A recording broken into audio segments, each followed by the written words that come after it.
हाय दोस्तों, आज हम सीलिंग फैन के बारे में डिस्कस करेंगे। किसी भी सीलिंग फैन में दो तरह का वाइंडिंग होता है। एक स्टार्टिंग वाइंडिंग जो सीलिंग फैन के आर्मेचर में अंदर की तरफ किया रहता है। दूसरा रहता है रनिंग वाइंडिंग, और रनिंग वाइंडिंग को मेन वाइंडिंग भी कहते हैं, और स्टार्टिंग वाइंडिंग को ऑक्सिलरी वाइंडिंग भी कहते हैं। तो रनिंग वाइंडिंग जो होता है सीलिंग फैन के बाहर की तरफ किया रहता है।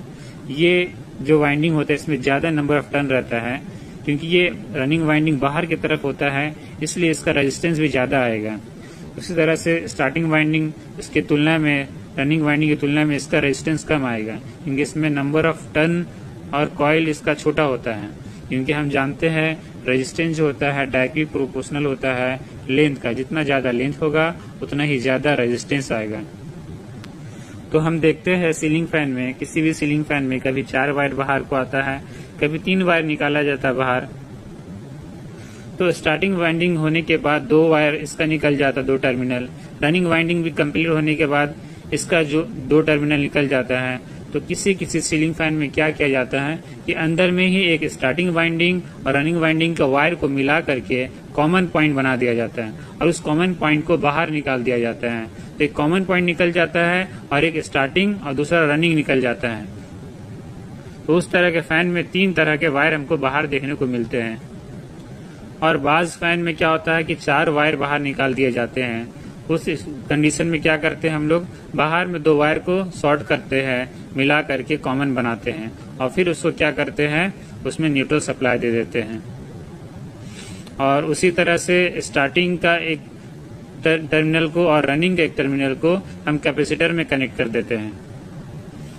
यानी क्या किया जाता है कि ये स्टार्टिंग वाइंडिंग के वायर को और रनिंग वाइंडिंग के वायर को मिला दिया जाता है, मिला करके कॉमन निकाल देते हैं। इस कॉमन में हम लोग क्या करते हैं, न्यूट्रल सप्लाई दे देते हैं।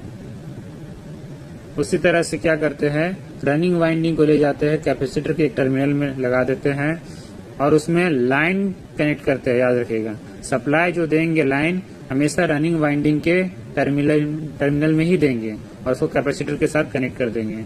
और जो स्टार्टिंग वाइंडिंग है वो एक अकेला आकर के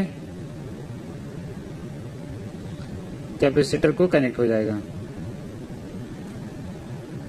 लेकिन अब क्या है कि कभी कभी हमें पता नहीं चलता है कि कॉमन कौन सा है, रनिंग कौन सा है और स्टार्टिंग कौन सा है। तो कॉमन के लिए हम लोग क्या करते हैं कि मल्टीमीटर, क्लैम्प मीटर को हम लोग कंटिन्यूटी में और रेजिस्टेंस में सेट कर लेते हैं, और उसके बाद क्या करते हैं कि 2 वायर, किसी भी 2 वायर को हम लोग प्रोब रखते हैं। तो प्रोब रखने से हम लोग को क्या कंटिन्यूटी मिलता है। अगर कंटिन्यूटी मिलता है तो वो वायर समझ में आ जाता है कि, तो वायर समझ में आ जाता है कि वो स्टार्टिंग का है या रनिंग का है। ये रनिंग वाले कॉइल में ज्यादा रेजिस्टेंस आएगा, जब कंटिन्यूटी में सेट के हम रेजिस्टेंस देखेंगे। उस तरह से स्टार्टिंग वाले में क्या कम रेजिस्टेंस आएगा। तो हम इससे जान लेंगे कि ये 2 टर्मिनल स्टार्टिंग के हैं और 2 टर्मिनल रनिंग के हैं। फिर क्या करेंगे, एक स्टार्टिंग के और एक रनिंग को हम कॉमन कर देंगे, कॉमन मिला लेंगे, इसमें न्यूट्रल सप्लाई दे देंगे। उस तरह से अब क्या कंफर्म करना है कि कौन सा स्टार्टिंग का है, कौन सा रनिंग का है। उसके लिए क्या करेंगे हम लोग कि एक प्रोब रखेंगे इसमें क्लैम्प मीटर से, और एक कॉमन में लगा देंगे। तो कॉमन और स्टार्टिंग के बीच में हम देखते हैं कि ये स्टार्टिंग कॉइल आ रहा है जिसका रेजिस्टेंस कम है, तो हमें रेजिस्टेंस जो है इसका कम बताएगा जब हम स्टार्टिंग और कॉमन से हम ट्रेस करेंगे रेजिस्टेंस। ठीक है, उसी तरह से जब कॉमन और रनिंग से हम अगर ट्रेस करते हैं तो क्या होगा, रेजिस्टेंस ज्यादा